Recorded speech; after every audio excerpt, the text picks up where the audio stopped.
today's episode of Fish Whispering, I'm going to show you one of my favorite passions in fly fishing, and that's making a bamboo fly rod. And you start with a stick of grass, 12 feet long. You get it from Mandy Royer, just north of Seattle.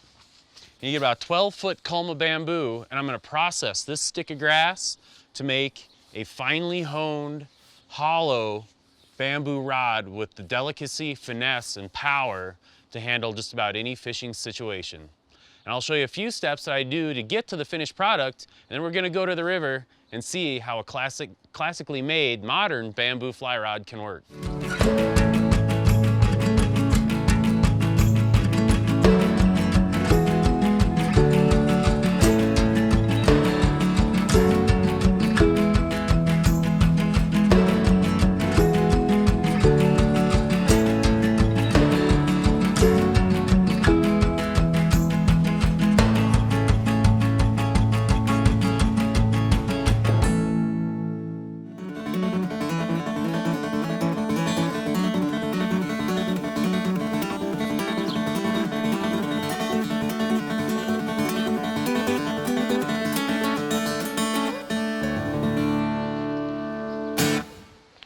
After I get the individual culms cut with the node spacing, 2-2 node spacing, the butts and the tips section, I'm going to split them into rough strips and then cut them with my hand mill into triangles.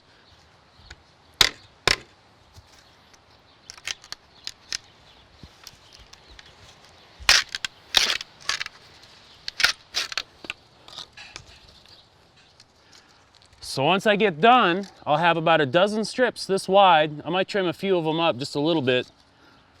And then I'll knock the node joints on the pith and the enamel side, knock those down until I have a straight piece of bamboo. And then I'll take it to the hand mill where I'll put a taper on it, give it a triangle, and get it ready to fit into a 6-sided bamboo rod. This is a dark little corner of my workshop in the basement. But this is where I do a lot of my hand planing of the bamboo strips.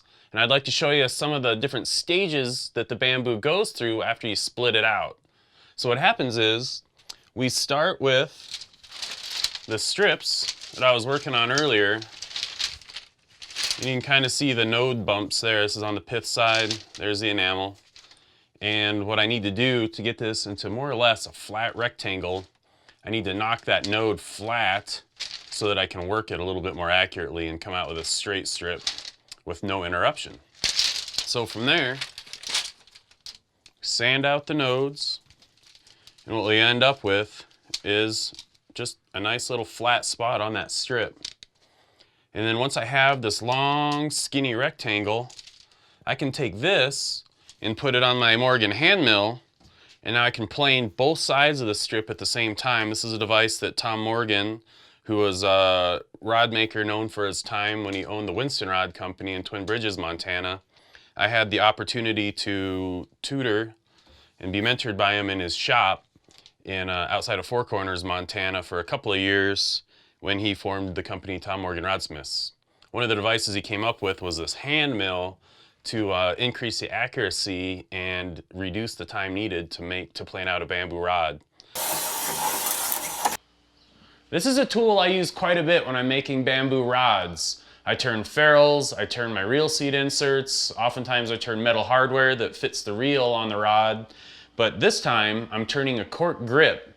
And you turn a cork grip by starting with individual cork rings, you glue them together, put them in a vise that squeezes them tight, and then once you have this solid tube, I go back and I make a cut with the lathe just to get it all level.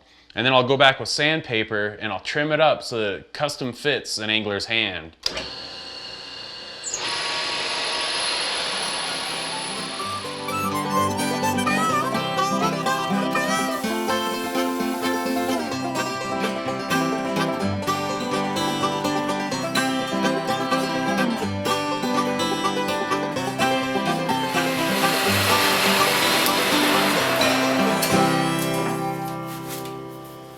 Perfect grip. So we just got the grip turned on the blank, and now I'm ready to attach the snake guides to the blank as well. And this is really one of the most fascinating parts and the most visually striking, as I'm going to take bright green thread to hold the snake guide, this twisted piece of metal, onto the blank so that the line can shoot through the rod and cast my fly out onto the water.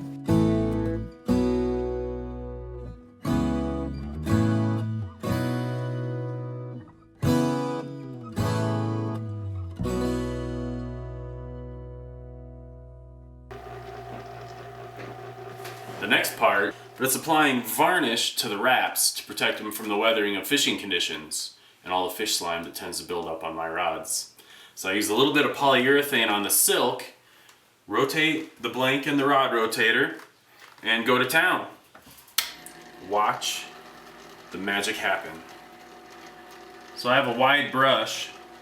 I'm putting just a little bit of varnish on there, steadying my hands, and I'm going to start with the tip, or where the foot of the guide is. Get that varnish built up, and it seeps. It'll soak right through the twist in the thread. So it's important I stay back from the edge at first, just to see where that varnish wants to go, to the base of that coil. And what that'll do is I'll kind of push the air bubbles that form around the foot of the guide. It'll push them straight out there and keep any air bubbles in the finished varnish, which are ugly. Well, I've got one rod ready to go and hit the river with, but before I send it to its owner in Florida, Joe wanted me to take it out fishing for a bit, test it and see how it works and give him a little bit of feedback. So I got a little 3-piece, 7.5 foot 4 weight. You could probably fish a 5, a 4, or a 3 weight. A lot of rods you can fish as many lines, well, within about 3 lines per rod. So I'm gonna throw a 4 weight line on it. Take it to the river, a little special place I have in mind where I often take rods after I finish them to test them out, and go see what we can find in the waters nearby.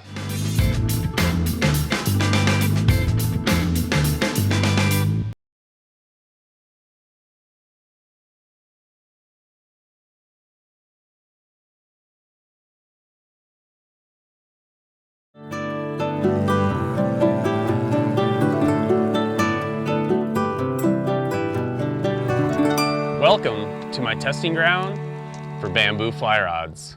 It's just a small stream near where I live and construct the bamboo, but after weeks of preparing these wonderful tools, I often come here just to try the rod out and become part of my surroundings, which really aren't so bad, and just see how the rod works, see if it does what I intended it to do, and to make sure that they'll work for the next customer that I send it to.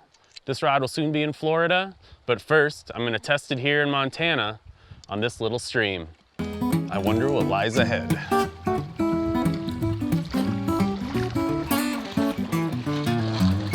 Come on, dogs.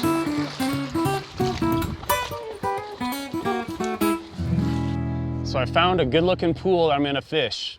But before I can fish it, I've got to assemble the rod. And I'm taking the time to show you this because there really is a trick to assembling rods, bamboo rods especially, that have metal ferrules. Ferrules are the joints that you put them together at. These are made out of aluminum bronze alloy that I turned on a lathe, and there's a special way to put them together. Let me show you. Okay, so I've got butt section, midsection, tip section. It's best on any rod if you assemble from the tip down because it'll counterbalance better. So what I'm gonna do is, the rule is rod together, hands together. So I'm gonna line up, I like to hold the snake guides up just so I have a visual. I put my thumbs on the flats so I can feel where that flat is with the guides. Rod together, hands together, and I'm gonna squeeze them in, and I'm using my pinky to kind of balance that alignment because this is a perfect tight vacuum seal when I push it in. I've got it lined in, and now I'm just gonna push it in. Right there, a nice snug fit all the way. Okay, now from the midsection, got a bigger ferrule, we're gonna go down into the butt. And I'm gonna use more of my hand, but still rod together, hands together. I'm using my hand as a rest to line those flats up. Get that alignment just so. Okay, now I'm in. I'm gonna push straight in, just like that. Again, a nice smooth vacuum seal. That'll hold the rod, keep it from twisting. And once I put my reel on, I'm ready to go. All right, so now I've got my placement set. I found a nice looking pool. I can see it's pretty deep, probably about waist deep. I'm hiding in the willows, which blend in nicely with my bamboo rod, so the color scheme works, right? It looks good. And I'm ready to go, but on this trip, I'm worried much more about casting and presentation than I am the fishing. What's that mean? Well, I want to know how this rod bends, how it absorbs energy, and how it releases energy, and how it transmits my thoughts and feelings to the line, to the fly, and to the fish. Boom, flopping it on the water. And right now I have about a 14-foot leader on this thing. And I know instantly that I can carry the leader with just a few feet of fly line. And that is a great characteristic of these bamboo rods that flex fully, is they can carry very little weight. And I've still got power down in this butt section if I need it, to either set the hook or to cast farther as I load it up with more line. So instantly on my first few casts, I know I've got a great rod for in-close presentation. And you can see I'm reaching out quite a bit as well to manage my line. And what I'm feeling that the rod does is that it balances really well with the reel, so it doesn't feel like I'm extending much weight. It actually feels very light in the hand, even though the overall mass is about maybe 2 ounces heavier than a graphite rod. I can still extend and get a good feeling of balance.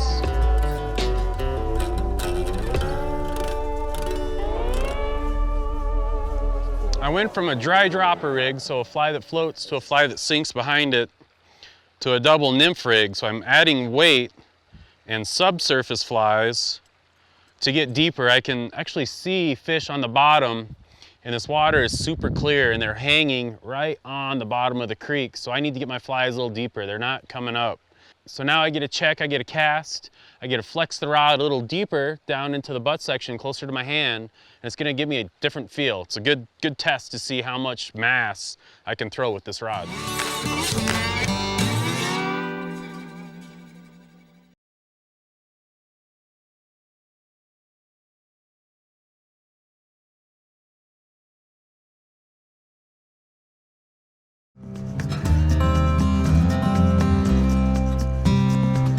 Pocket water here. It's a small divot, a little riffle, fast riffle going into just a little bit of a scour.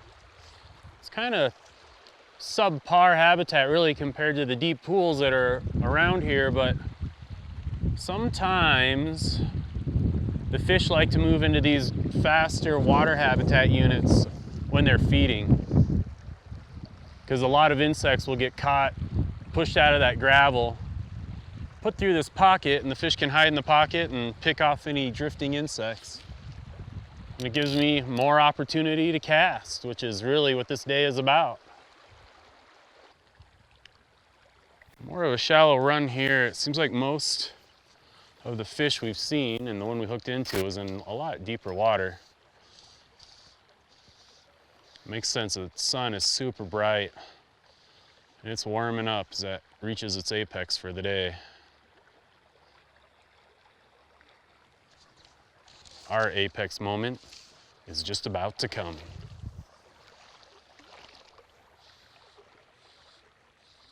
There we go.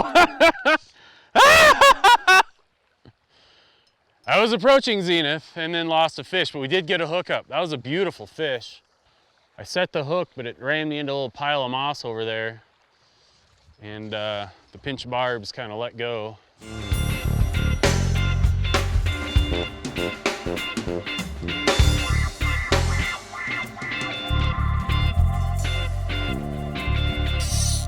we go. And that heavy water, there's the drop. Back eddy. Curse word on cable television time. All right, there's more in there. We'll get down there, right there. Oh yeah, good fish. Oh, look at this bend. Look at that bend. Okay, good stick, beautiful fish. All right, got to keep the right amount of pressure. You'll see when I fight a larger fish on bamboo how I have an obtuse angle. My rod tip is actually pointed out towards the fish, and I'm still pulling it in by lifting up. But I don't want to pull it back this way because you can put an extra strain where that metal hits the bamboo, and steel and bamboo grass do not flex the same. But I am looking at one of the most brilliant cutthroat I have ever seen. And this rod is just fighting it magnificently. Oh my goodness. Oh. There we go, head shaking time. The rod's sucking up the energy. When you get this mass, that rod really needs to absorb the shock, or my line can pop or the hook can be thrown. Smaller fish, it's kind of tough, they flip anyway, but here we go. A brilliant native West Slope cutthroat trout. Pop that hook out, orange slashes, yet red, yellow belly, and back to the water.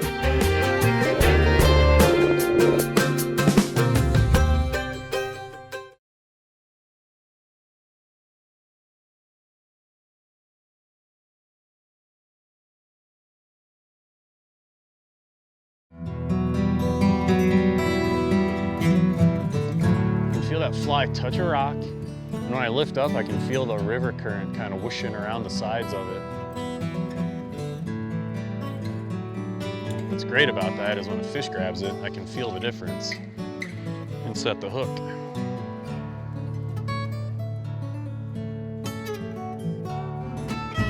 There we go. That's a hot fish. Oh, I can feel his head just brrr. Found out my fake bug is not a real bug or insect in the invertebrate world. And that head shaking through the hook once again. That's fine. I felt the take, set the hook, and I could just feel it. The sensations are magnified through bamboo. And it is a good feeling. Even when I feel them, throw the hook. And what's kind of happening is I have barbless hooks, and they're really smooth. They have a nice deep bend. But what happens is by keeping that line tight and lifting up, when the fish faces you and tosses its head, a lot of times it can twist that hook right out of its mouth. And there's not a whole lot you can do about it. And I just keep running into it. What can happen, two things. One, you're not gonna set the hook right away unless you have a perfect connection, real tight. The more slack you have in your line, the less likely you are to set the hook. But also, you lose the fish and maybe you get discouraged that you're not catching them and get frustrated. And I mean, I like to hold the fish in my hand, that's for sure, but I'm here to improve my angling ability and really to feel the rod, work the rod, fish the water, and I know I succeeded in fooling the fish. You turn the fish. And where else do I want to be right now, except for right here at this place right now? And it's important to keep your mind present in the moment and to not worry about it when the fish throws the hook. Beautiful deep hole on the inside of a river bend. Sweet little roll cast.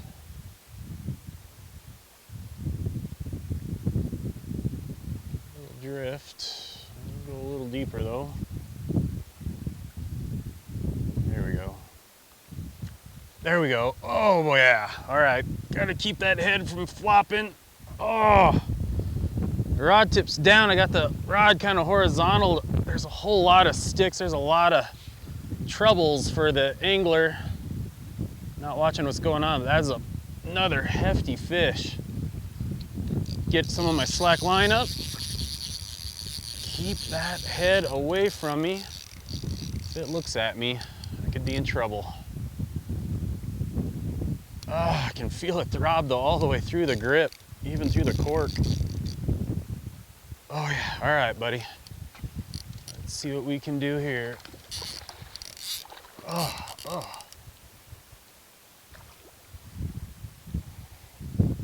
All right, obtuse angle. Oh, a little bit. Oh.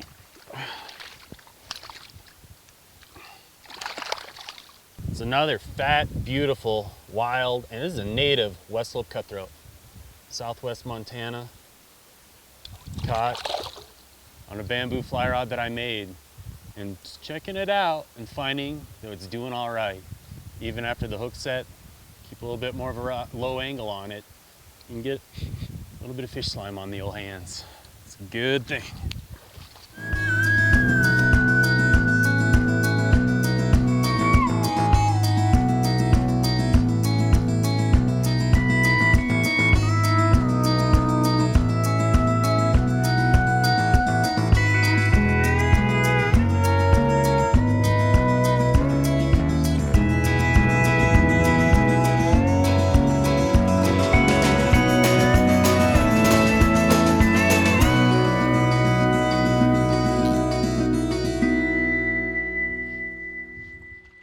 Oh, there's a hook set in the evening. Just to keep control of my line, get a little bit reeled up. And there's a fat fish for sure. Oh my goodness. This is a little different species than what we've been seeing. Look at this thing, it's a different species. That's a brook trout, or brook trout char rather. And it hammered it and fought hard. And that's actually a pretty fat and healthy fish, believe it or not. Generally, brookies don't get very big, and you'll notice the cutthroat, which they compete with in the native cutthroat habitat, get quite a bit bigger. But brookies are no less feisty. And as the sun goes down, that's a beautiful example of what you can do with a great cast on a custom rod.